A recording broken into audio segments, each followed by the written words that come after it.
ಸರ್ಕಾರ ಸಿರಿಧಾನ್ಯ ಬೆಳೆಯನ್ನು ಪ್ರೋತ್ಸಾಹಿಸುವ ಸಲುವಾಗಿ ರೈತ ಸಿರಿ ಯೋಜನೆ ಜಾರಿಗೆ ತಂದಿತ್ತು.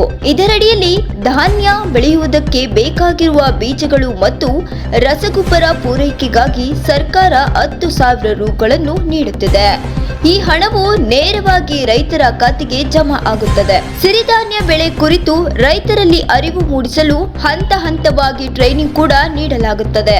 ರೈತ ಸಿರಿ ಯೋಜನೆಯ ಉದ್ದೇಶ ರಾಜ್ಯದಲ್ಲಿ ಸಾವಯವ ಕೃಷಿಯನ್ನು ಉತ್ತೇಜಿಸಲು, ಕೃಷಿ ಕ್ಷೇತ್ರವನ್ನು ಉತ್ತೇಜಿಸಲು, ರಾಜ್ಯದ ರೈತರಿಗೆ ಆರ್ಥಿಕ ನೆರವು ನೀಡುವುದು, ಒದಗಿಸಲು ಒಟ್ಟು ರೂಪಾಯಿ ರಾಗಿ ಬೆಳೆಗಾರರಿಗೆ ಪ್ರತಿ ಹೆಕ್ಟರ್ಗೆ 10,000 ರೂಪಾಯಿ, ರಾಜ್ಯದ ಒಣಭೂಮಿಯಲ್ಲಿ ನೀರನ್ನು ಪುನಃ ಸ್ಥಾಪಿಸಲು ಕೃಷಿ ಹೊಂಡಗಳನ್ನು ನಿರ್ಮಿಸುವುದು. ಅರ್ಹತೆ: ಅರ್ಜಿದಾರರು ಕರ್ನಾಟಕದ ಕಾಯಂ ನಾಗರಿಕರಾಗಿರಬೇಕು.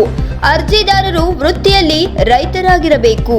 ರೈತ ಪ್ರಾಥಮಿಕವಾಗಿ ರಾಗಿ ಉತ್ಪಾದಕನಾಗಿರಬೇಕು. ಈ ಯೋಜನೆಗೆ ಅರ್ಹತೆ ಪಡೆಯಲು ಕನಿಷ್ಠ 1 ಹೆಕ್ಟೇರ್ ಕೃಷಿ ಆಸ್ತಿ ಅಗತ್ಯವಿದೆ. ಕರ್ನಾಟಕ ರೈತ ಸಿರಿ ಯೋಜನೆಗೆ ಅರ್ಜಿ ಸಲ್ಲಿಸಲು ಈ ಕೆಳಗಿನ ದಾಖಲೆಗಳು ಅಗತ್ಯವಿದೆ.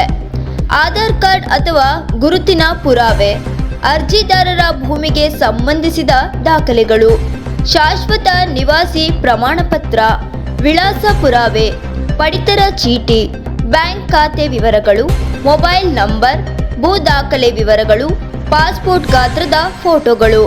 ಹೆಚ್ಚಿನ ಮಾಹಿತಿಗಾಗಿ ರೈತ ಮಿತ್ರ ವೆಬ್ಸೈಟ್ಗೆ ಭೇಟಿ ನೀಡಿ. ಮತ್ತಷ್ಟು ಸುದ್ದಿಗಳಿಗಾಗಿ ನೋಡ್ತಾ ಇರಿ ಪಬ್ಲಿಕ್ ನ್ಯೂಸ್ 24x7. ಇದು ಸತ್ಯದ ಧ್ವನಿ.